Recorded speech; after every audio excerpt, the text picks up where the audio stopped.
ಈ ವಿಚಾರದಲ್ಲಿ ಪೊಲೀಸರು, ಲಾಯರ್ ಅಥವಾ ಹಿರಿಯ ಪೊಲೀಸ್ ಅಧಿಕಾರಿಗಳು ಮತ್ತು ಕಾನೂನು ಸಾಕಷ್ಟು ಜಿಜ್ಞಾಸೆಗಳು ಬರ್ತವೆ.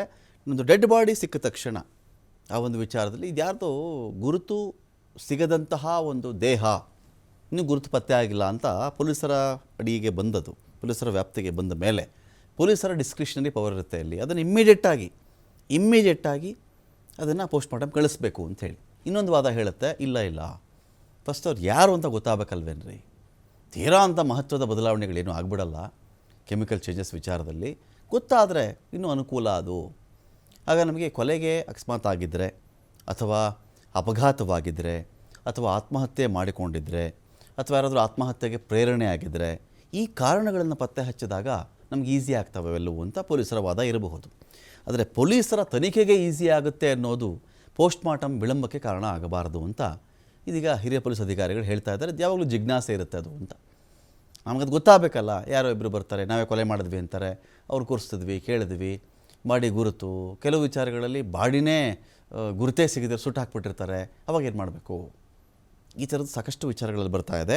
CB ನಾಗೇಶ್ ಅವರಂತೂ ಕೂಡ ಈ ಒಂದು ವಿಚಾರದಲ್ಲಿ ವಾದವನ್ನು ಮಂಡಿಸಿದ್ದಾರೆ. 9ನೇ ತಾರೀಕೆ ಡೆಡ್ ಬಾಡಿ ಸಿಕ್ಕರು, 11ನೇ ತಾರೀಕು ಪೋಸ್ಟ್ಮಾರ್ಟಮ್ ಮಾಡಿದ್ದಾರೆ.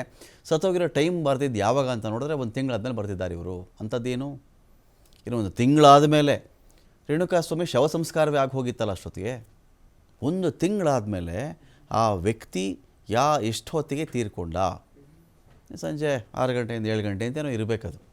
6:30 7 ಅಥವಾ 6ರಿಂದ 7 ಈ ಥರದ್ದೇನೋ ಮೆನ್ಷನ್ ಮಾಡಿರಬೇಕಲ್ಲ. ಇದನ್ನು ಬರೆಯೋಕ್ಕೆ ಪೋಸ್ಟ್ಮಾರ್ಟಮ್ ಮಾಡಿರ್ತಕ್ಕಂಥ ವೈದ್ಯರಿಗೆ ತಿಂಗಳ ಟೈಮ್ ಬೇಕಾಗುತ್ತಾ? ಇದು ನರೇಟಿವ್, ಇದು ಚೆನ್ನಾಗಿ ಸೃಷ್ಟಿ ಮಾಡಿದ್ದಾರೆ ಇಲ್ಲಿ ಅನ್ನೋ ಒಂದು ವಿಚಾರವನ್ನು ಕೂಡ ಅಲ್ಲಿ ವಾದವನ್ನು ಮಾಡ್ಕೊಂಡು ಹೋಗಿದ್ದಾರೆ.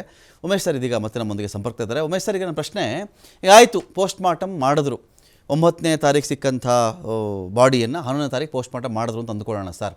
ಇಲ್ಲಿ ಇದು ಅಪರಾಧವಾಗುತ್ತಾ? ಇದು ಒಂದು ಕೊಲೆಯೇ ಆಗಿಲ್ಲ, ಇವ್ರು ಯಾರಿಗೂ ಗೊತ್ತೇ ಇರಲಿಲ್ಲ. ಪೋಸ್ಟ್ಮಾರ್ಟಮ್ ವಿಳಂಬ ಎನ್ನುವುದು ಆರೋಪಿಗಳ ಖುಲಾಸೆಗೆ ಒಂದು ಕಾರಣವೇ?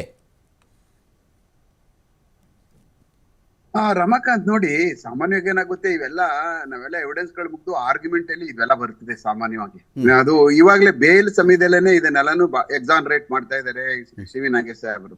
ಯಾಕಿದ್ ಮಾಡ್ತಾ ಇದಾರೆ ಅಂತಂದ್ರೆ, ಬೇಸಿಕ್ ರೆಕಾರ್ಡ್ಸ್ ಗಳು ಈಗಿಂದನೇ ಪ್ರಾರಂಭ ಆಗ್ತವೆ. ಅವರ ನೆಕ್ಸ್ಟ್ ಟ್ರಯಲ್ ನಡೆಯುವಂತ ಸಮಯದಲ್ಲಿ ಟ್ರಯಲ್ ನಲ್ಲಿ ಈ ತರದವೆಲ್ಲ ವಿಚಾರಗಳನ್ನ ನಾವು ಕೇಳ್ತೀವಿ. ಆಮೇಲೆ ಕೆಲವು ಜನ ತುಂಬಾ ಬಹಳ ಅದನ್ನ ಬೇಲ್ ಸಮಯದಲ್ಲಿ ಮಾಡ್ತಕ್ಕಂಥದ್ದಾಗ ಇನ್ ಡೀಟೇಲ್ ಸಾಮಾನ್ಯವಾಗಿ ಹೋಗಲ್ರು. ಆದ್ರೆ CB ನಾಗೇಶ್ ಸಾಹೇಬ್ರು ಏನ್ ಮಾಡ್ಬಿಡ್ತಾರೆ, ಬೇಲ್ ಹೋಗ್ಬೇಕಾದಾಗ್ಲೇ ಇನ್ ಡೀಟೇಲ್ ಹೋಗ್ತಾರೆ.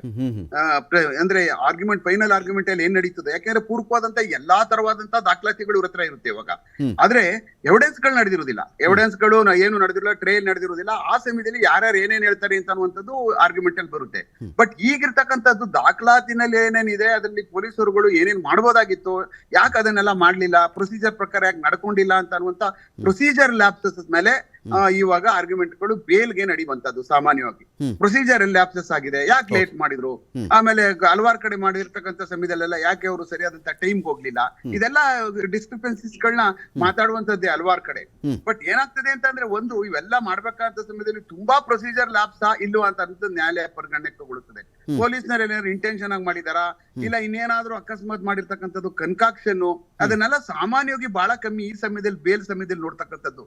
ಅದೆಲ್ಲ ಟ್ರಯಲ್ ಟೈಮ್ ಅಲ್ಲಿ ಬರ್ತಕ್ಕಂಥದ್ದು, ಟ್ರಯಲ್ ಆಗ್ಬೇಕಾದಂತ ಸಮಯದಲ್ಲಿ, ಮತ್ತೆ ಆರ್ಗ್ಯುಮೆಂಟ್ ಗಳು ನಡಿಬೇಕಾದಂತ ಸಮಯದಲ್ಲಿ, ಮತ್ತೆ ಸಾಕ್ಷ್ಯಾಧಾರಗಳು ಬಂದು ಸಾಕ್ಷಿಗಳನ್ನ ಹೇಳುವಂತ ಸಮಯಗಳಲ್ಲಿ ಕೆಲವಷ್ಟೆಲ್ಲನೂ ಇನ್ಫ್ಲೂಯೆನ್ಸ್ ನ ಡ್ರಾ ಮಾಡ್ತಕ್ಕಂಥದ್ದು ನಾವು ನೋಡಿದ್ವಿ ಕೋರ್ಟ್ಗಳಲ್ಲಿ.